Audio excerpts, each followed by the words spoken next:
Every job comes with the same challenges. Get your hands dirty. We sort of divide and conquer. If it wasn't fair to many people, we could come out to the other side stronger than what we went in, for just quality rather than quantity. People underestimate the pre-construction phase of the job. The most important person on the site is the cleaner. So if you get that mix wrong, 99% of the time it's going to turn into a mess. Welcome to the Monarca Podcast, where we speak with leaders and thought leaders from the creative and construction industry. Today I'm honored to be with Halen from Project People. And today in this conversation, we will talk about how to be resilient, always being positive, always going forward. And Halen brings more than 25 years of experience across the globe in many countries and in different positions. And I'm very excited to learn from many things from him. Welcome and good morning.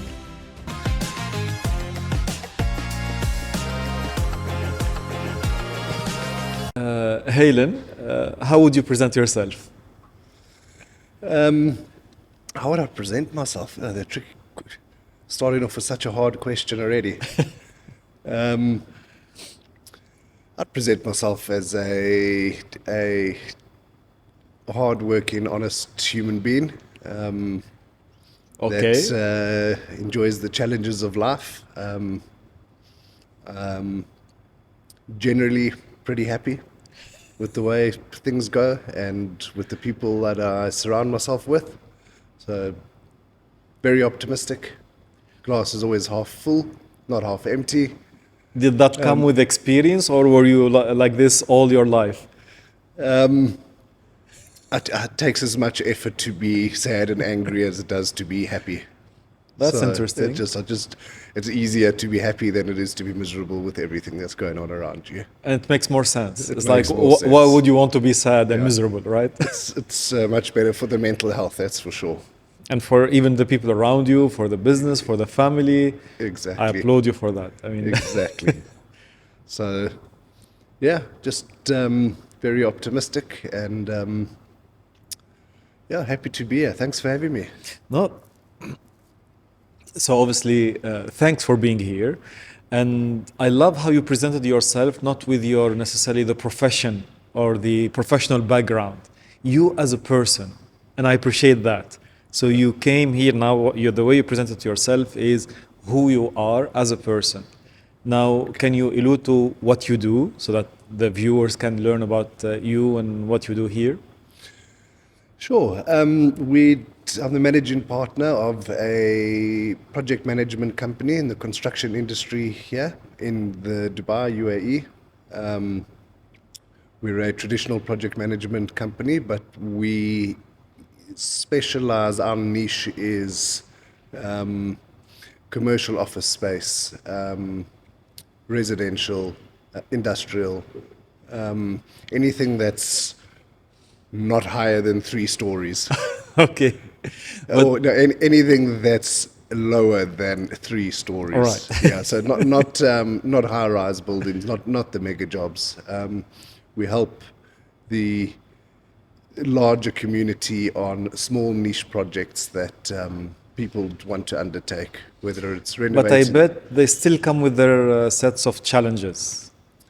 Every job comes with the same challenges. Right. Doesn't matter how many zeros are at the end of a BOQ or somebody's price. Right. All the challenges remain the same. Or how many floors or stories, still the a same. project is a project, isn't it? A project Right? is a project. You still got all the health and safety. You still got all the commercial aspects of it. You got All the risks. all the procurement-related issues.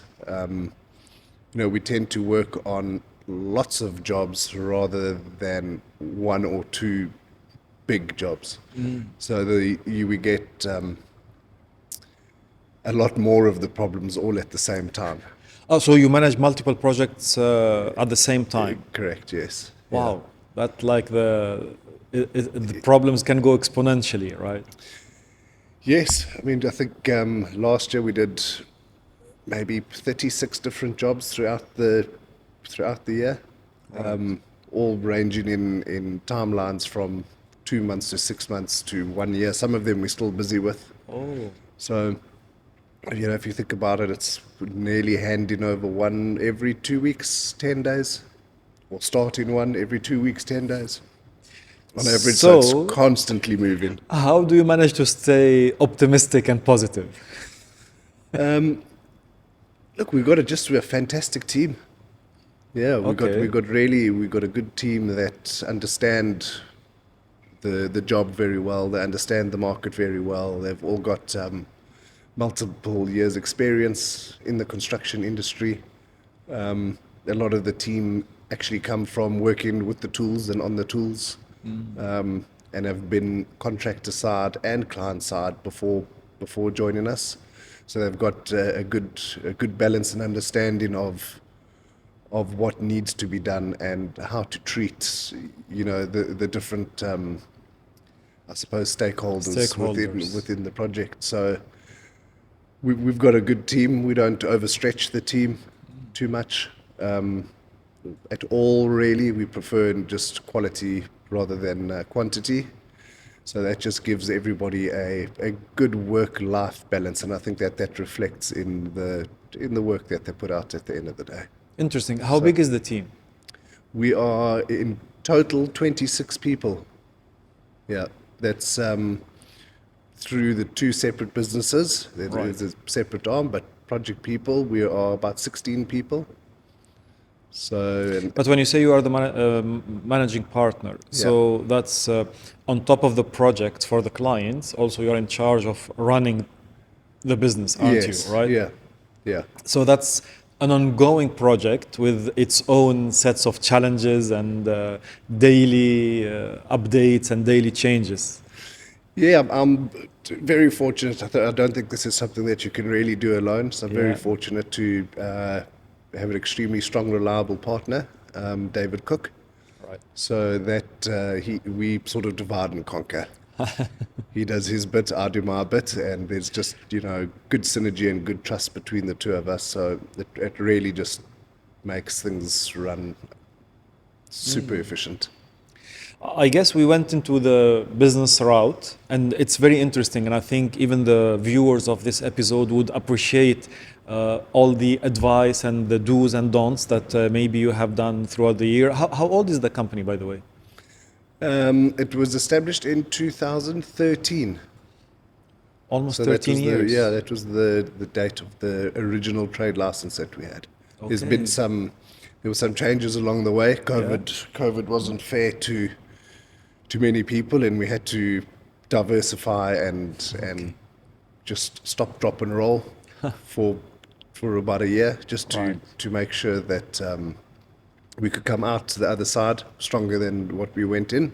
And you did. And fortunately, we were able to do that successfully. So that's good news for us.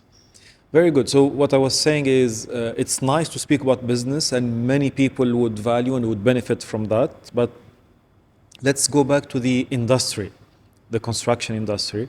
How long have you been in the UAE? I've been in the UAE for 14 years now. For 14. And 14 in the construction industry? In the construction industry. Interesting. Yeah. So out of the 14 years, I spent 2 years in Muscat in Oman. Okay. Which was a lovely experience. I loved the place. So that was also great. But predominantly here in the UAE, all doing in construction industry. For the first 1 to 2 years, it was sort of on the supply chain side of things, when just sort of finding my feet and getting to know the market. And then other than that, it's been high-rise construction on the contractor side. Even before the UAE, that's your background before coming? Yeah. So, I love it. So now we are talking about nearly 20 years or more in the construction industry in general. Give away my age here. How old am I? So since I left school, 25 years. When I left school, one of my first jobs was doing concrete repair in Libya. In Homs. Libya. Libya? Yeah. Oh, Libya. wow, okay. So that's a long way from South Africa to Libya, like to the north. A very long way, but that was the start of it.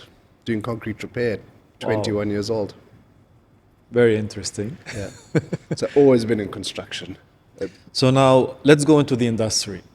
What's something that you believe in that is unique, or it's like a hot take? In the construction Yes. industry in general, Yes. that is what is unique.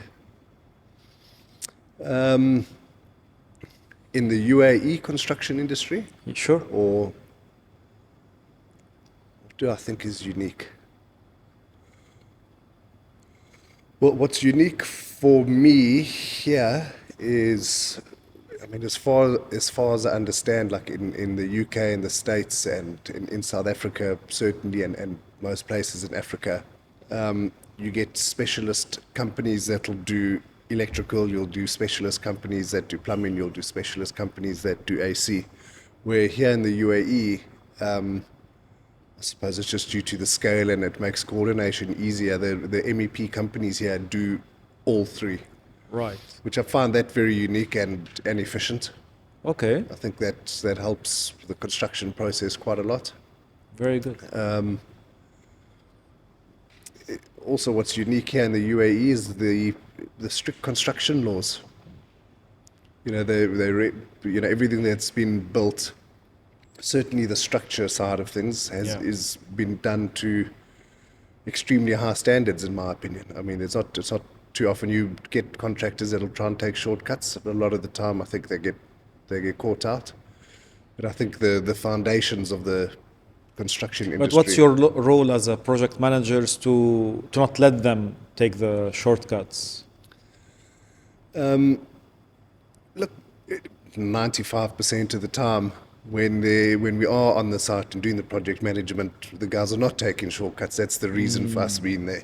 But there's a lot of jobs that we go to, rescue jobs. Maybe the contractors are failing, or they are behind schedule, or they've walked off site, or whatever. And when we actually go and do an inspection of the property in question, you notice some pretty shoddy workmanship.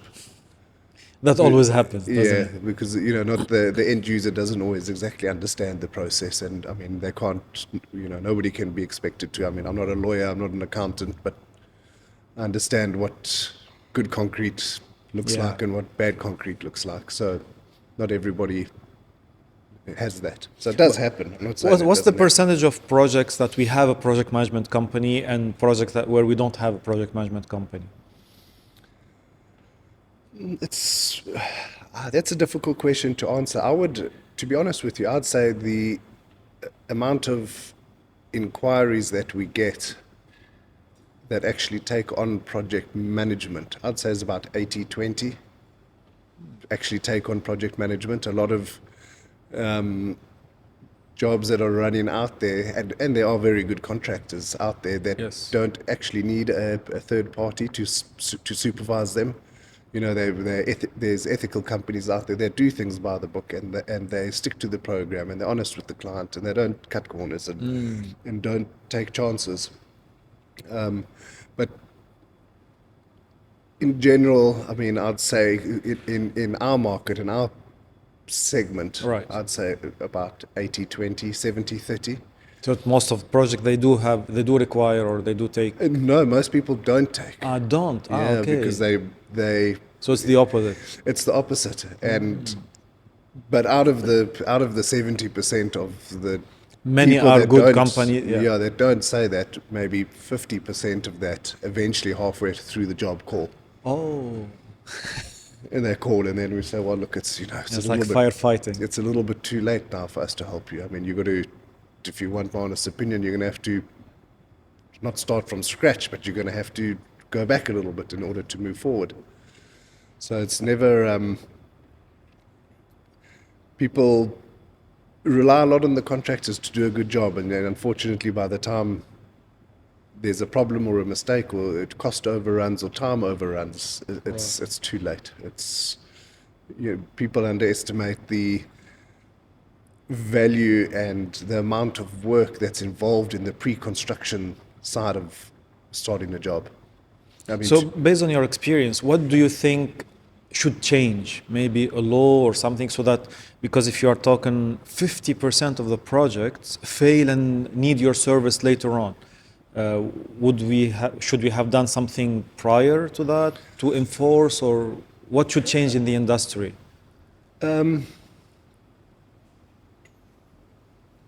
I suppose just awareness. That's another tricky question. I don't know what. Maybe it's just people's perception that project management is an additional cost. When in fact in most of the jobs that we get involved in, we actually land up saving the customer more money than we cost them. Okay. Just by making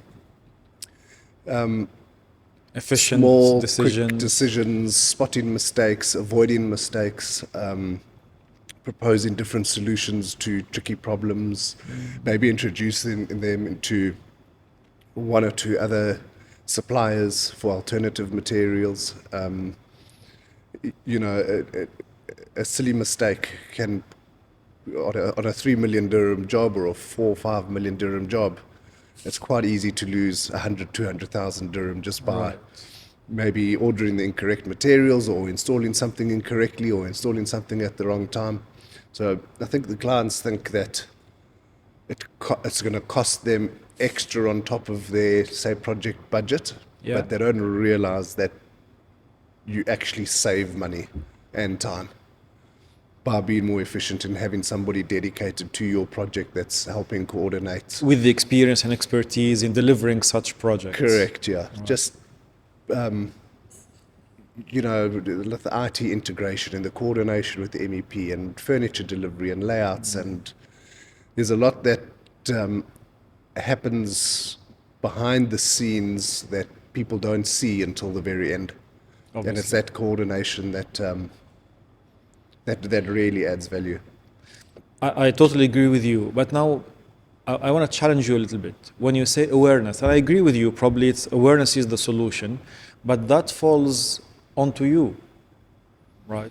You have to make the market more aware. It's not the market that needs to be aware that you exist or that you save money and you help delivering better projects.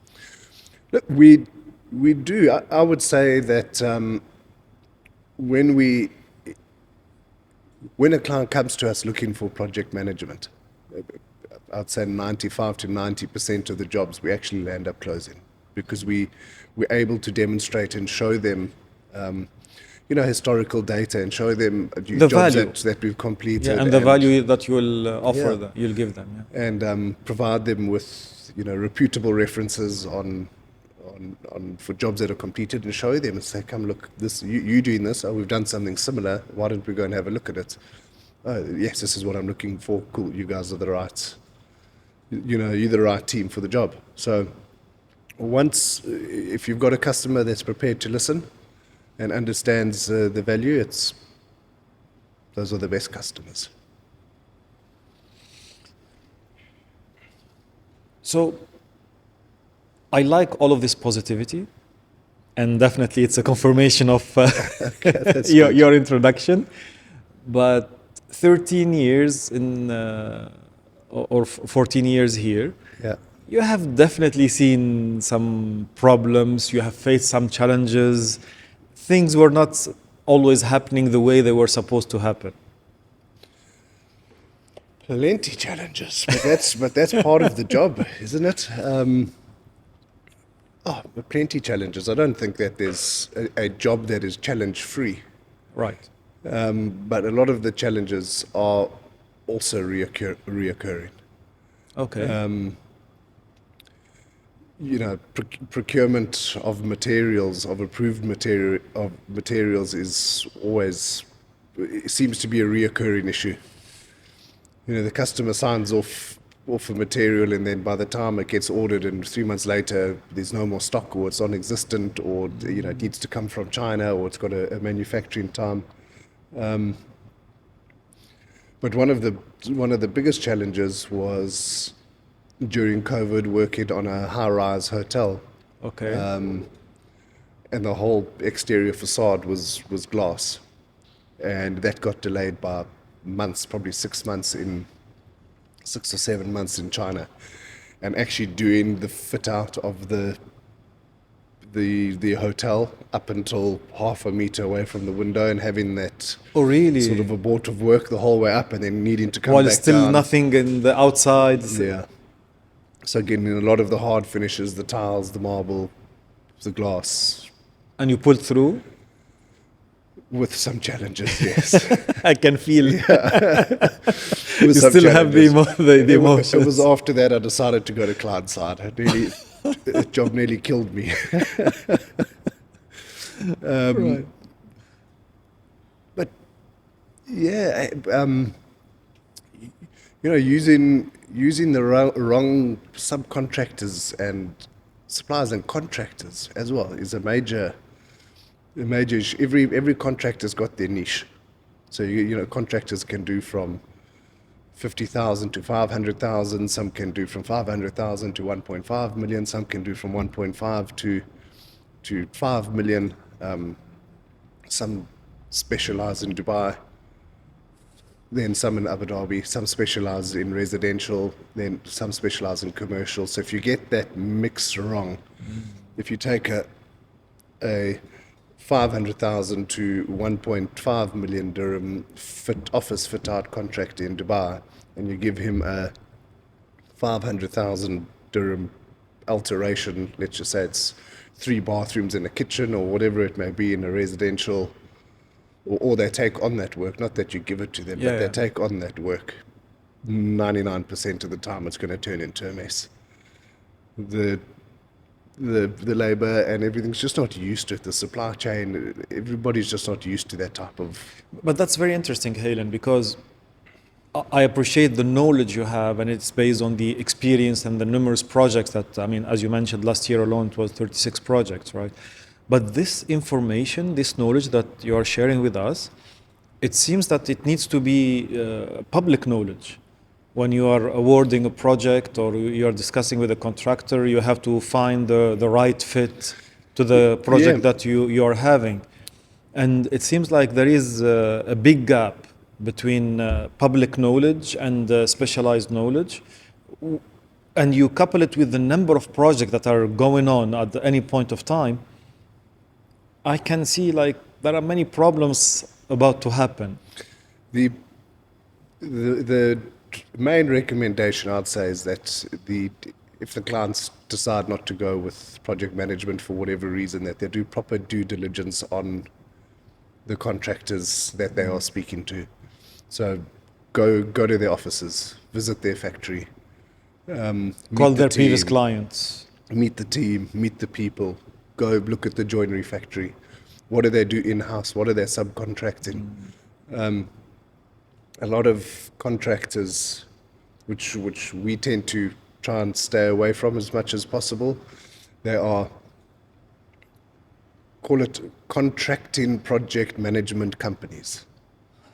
Okay, so they've got the office. Yeah, they've got the office. They've got, I suppose, the procurement team and a couple of people in the office. But a lot of the time, the design team is either in India or Philippines, and the guys are working from there.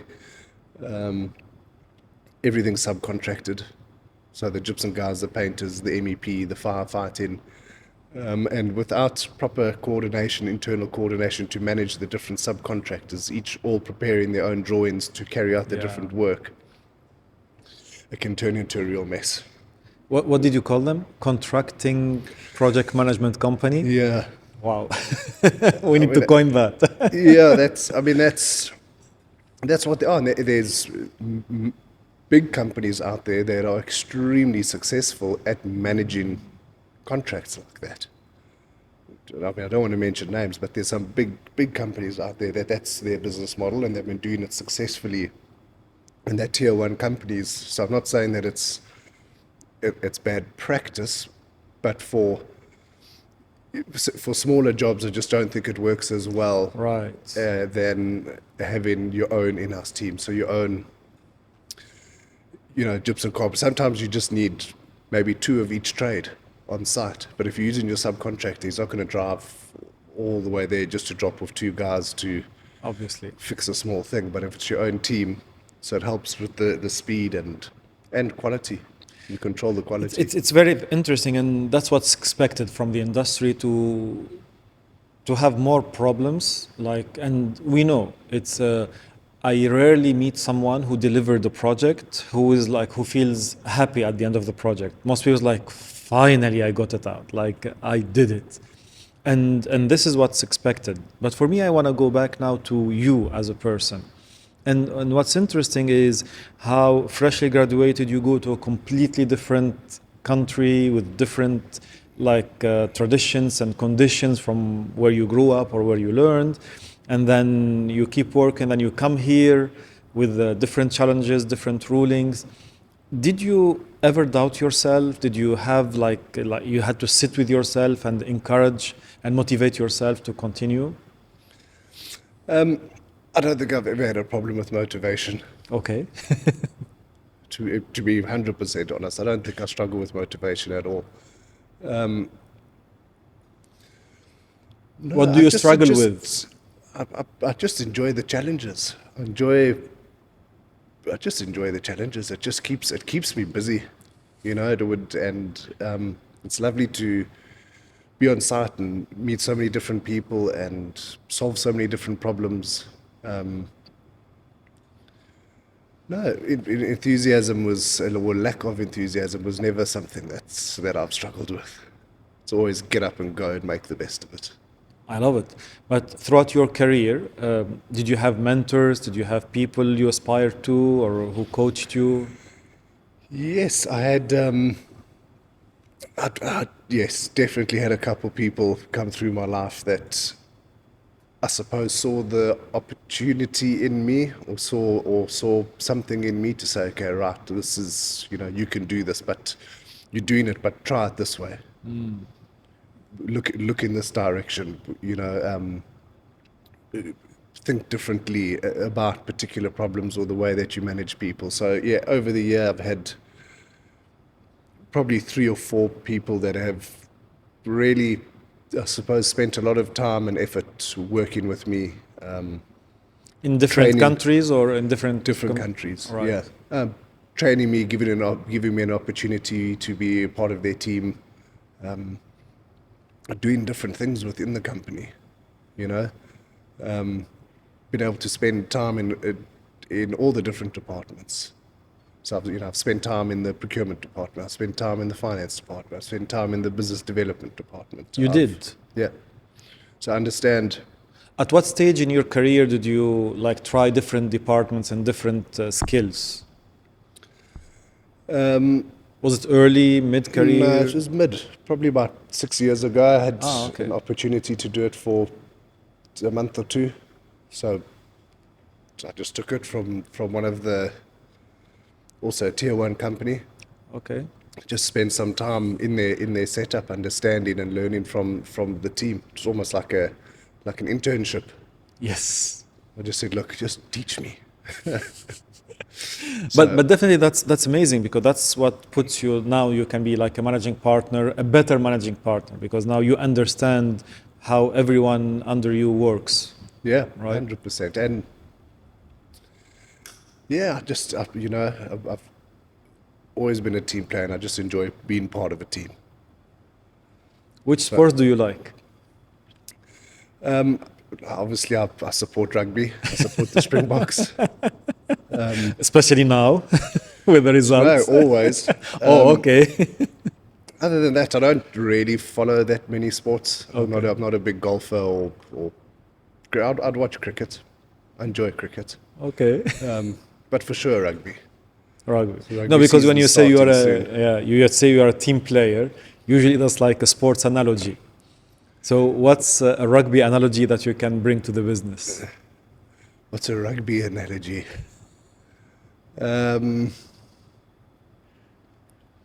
What's a rugby analogy I can bring to the business? I don't know. I suppose a rugby ball is, I don't know, actually.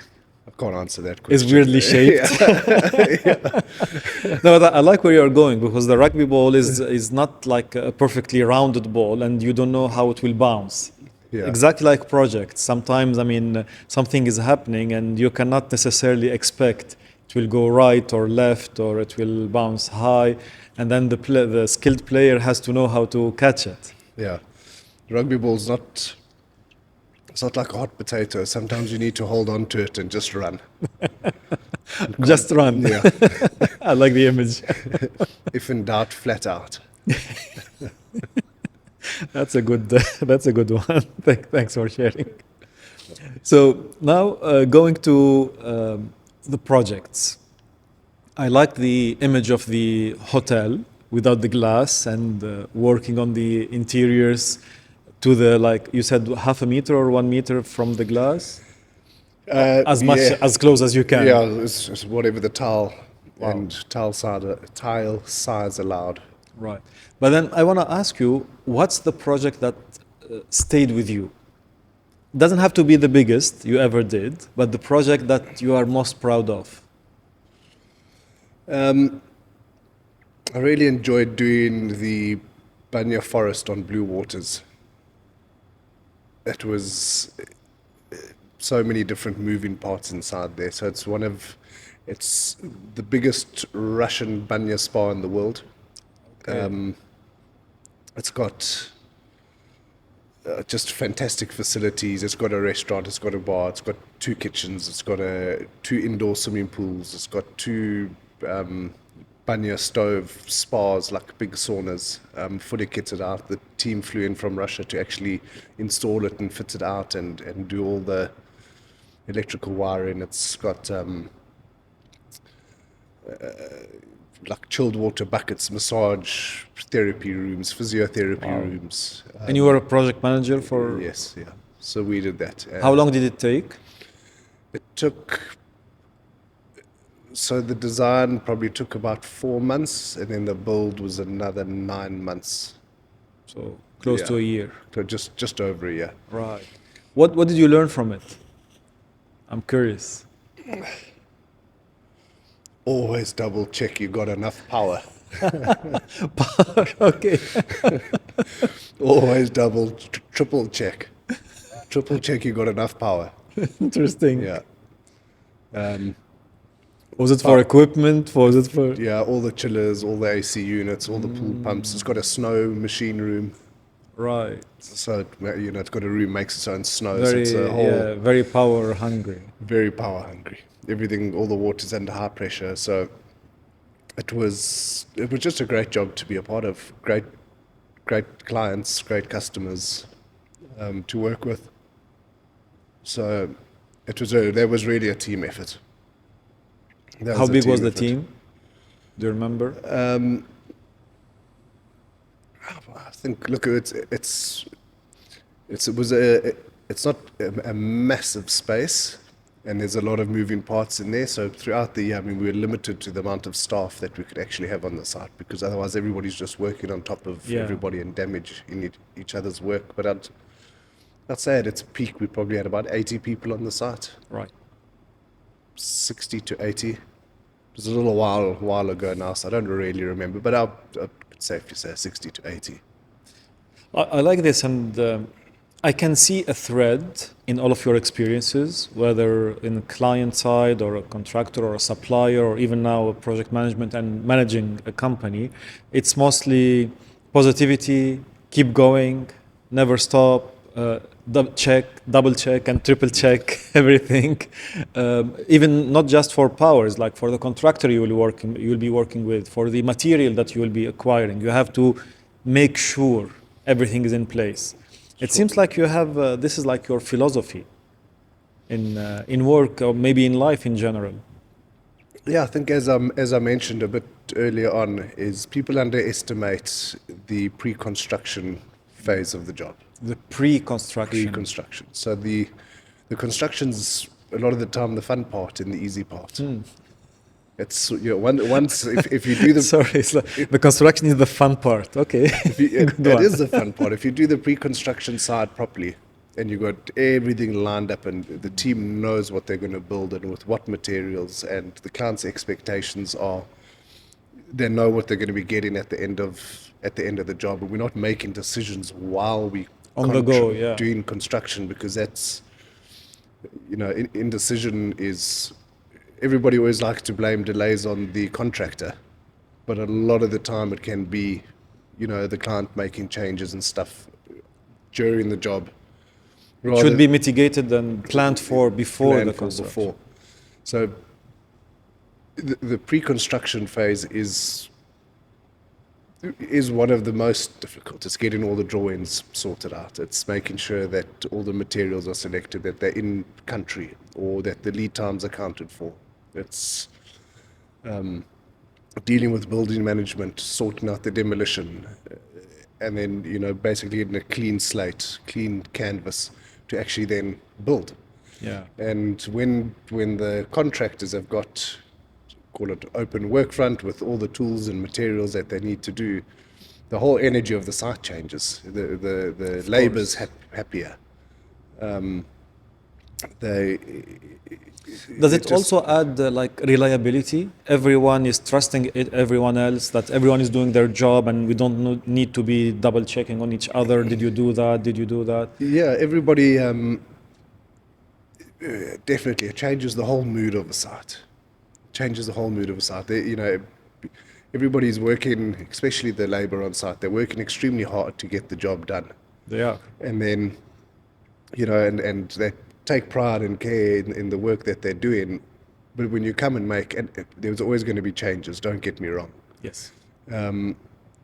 If the changes are functional or something like that, we understand. But if it's just for the sake that somebody forgot something or didn't check something, it's very demoralizing for the labor that's actually on the ground, and they just sort of think, well, if they don't care, we're also not going to care. So it sort of has a ripple effect. 100%. And it's nice from you, and thanks for remembering the laborers on the site, because most of the time they are the one who are. It's a physical work for them, and it's not always easy with the weather, with the weather conditions. And it is a tiring job anyway. So if the pre-construction can help their work easier, yeah, it should be done without even thinking about it. 100%. For me, the most important person on the site is the cleaner, because he knows everything that's going on the site. He knows exactly what's going on. Right. So, and he's also got the most unrewarding job. So he's the guy that you always say hello to when you walk onto a site. How often do you go to a site? You or the team? As often as possible. As often as possible. You get different types of PM companies. You get some PM companies that will sit behind the computer and monitor and report and monitor and report and monitor and report and monitor and report. But I find that by being on site, and I encourage the team to even work from site. If you need to monitor and report, do it from site. Yeah. And rather stop a problem from happening before it happens. Prevent it from happening. Prevent it from happening. And in that way, by preventing mistakes and making sure things are happening correctly on the ground, reduces the amount of reporting and stuff that you need to do, because you can just say on track. And it makes everything cheaper as well. Because 100%. because when problem happens, what happens? The cost goes through the roof, right? Yeah, so I try and go as often as possible. I really do. I spend a lot of time in the car driving around, checking sites, just random checks, spot checks, weekly meetings, face-to-face, seeing what's going on the actual ground. The computer can only tell you so much. So I'm not... talking about all of these projects and where we are, right? And we know that the law changes often and the rules change often. What did you see changed in the last 10 years? Something that we have today is like, this is good.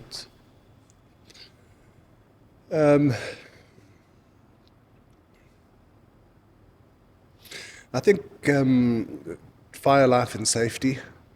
I think the rules and stuff have tightened up quite a bit. That's something that I've noticed has changed a lot. Did it make your life easier, or did it make whose life easier or harder? It hasn't made things any easier per se, but it's just shown the value and the importance that they're putting on the assets and the infrastructure, like we're sitting in here today. They don't want things to be burning down and buildings to be burning down. They're really trying to have a proactive approach to make sure that the health and safety and well-being of everybody who's in the buildings and the office spaces or whatever is well looked after. Right. So that's one thing. I think they put a lot stricter on that. Certainly in terms of if you're doing a big renovation in Jumeirah Golf Estates or something like that, like especially on the older properties, like the authorities are very demanding. Not demanding. I mean, in a way they're overly cautious with all of the column jacketing for the extra strengthening in the footing reinforcement and things like that. So they're making sure that It's like a requirement.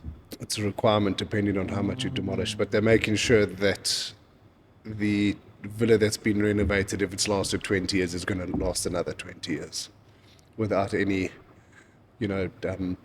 fundamental structural damages down the line. That's rather good, isn't it? It's good. It's expensive, but it's good. Everything comes at a cost. Everything's expensive. It is. Also a lot of reliable local supply chain here now. And that's new. Yeah, a lot more, I think, than we over the last 10 years or so. I think we rely less on importing Okay. direct from suppliers. Better for lead time management, better for lead time money. So you've got a lot of the sort of international brands and stuff like that. They're actually holding stock in Dubai. They've got warehouses in Dubai. Right. So that makes things a lot easier because you can literally Obviously, go sit, yes. touch, feel, get samples. Yeah, and if you are short in material, you can go and buy You can immediately. get it, Like in the morning, in the afternoon, you have it in the site, and then you carry on working. Like So you that keep helps, moving. Yeah, for sure. amazing. So Helen, we are approaching the end of the conversation, unfortunately, and I feel that there is much more to get out of you, but we'll see how we can do about that. No problem. Thanks for having me here. No. But now the last question is, first, what would you say to a younger self? What would I say to my younger self? Yes.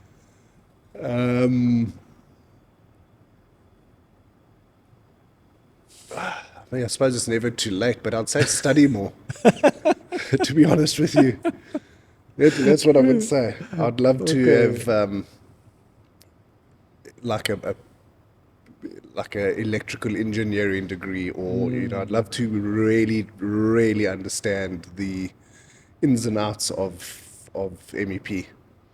I think it's a very specialist trade. It's a bit of a dark art. The guys, it's a huge cost to the job. So I've got a fairly good understanding of the fundamentals of it and how it works, and I understand it enough to be able to have a conversation about it, but to really understand technically how it works, that's what I'd say to my younger self. Maybe it's never late. Yeah, it's going to sound like an excuse, but you're not the type of person who's like excuse-based life. Everybody, you can use time as an excuse, but there's just so much going on at the moment that. And I can attest to that, having dealt with you a few times. There's a lot going on there, so it's just focusing on what we've got now and making sure that it continues to remain a success. That's the priority. Nice. What would be your message to the younger generation today?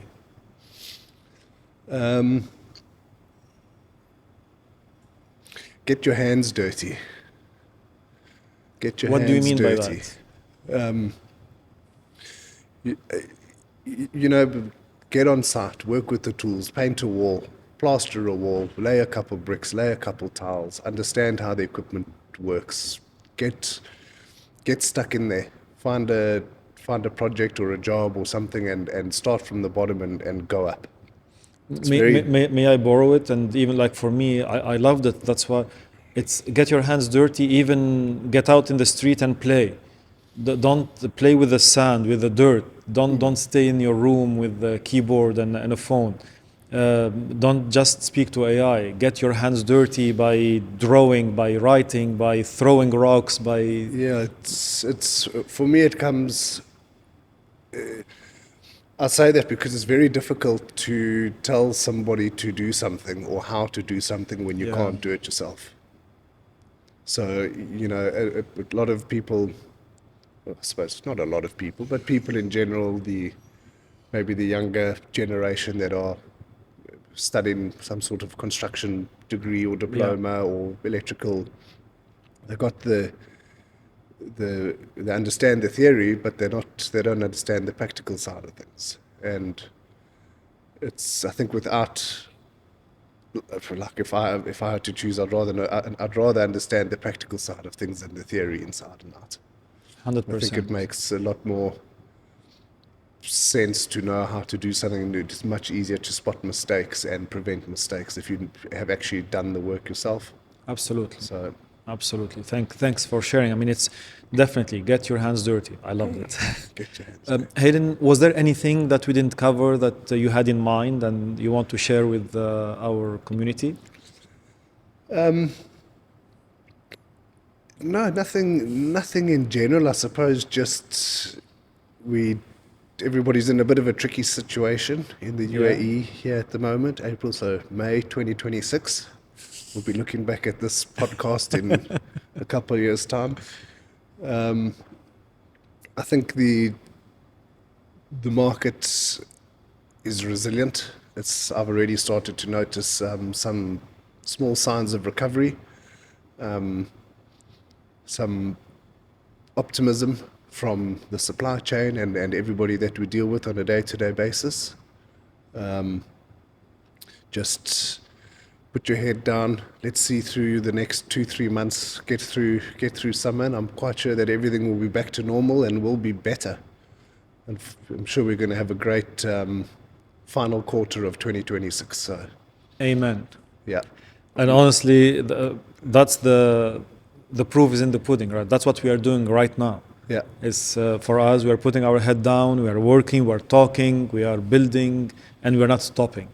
We're not stopping. You can't stop. So, Hold the ball and run. yeah. When in doubt, flat out.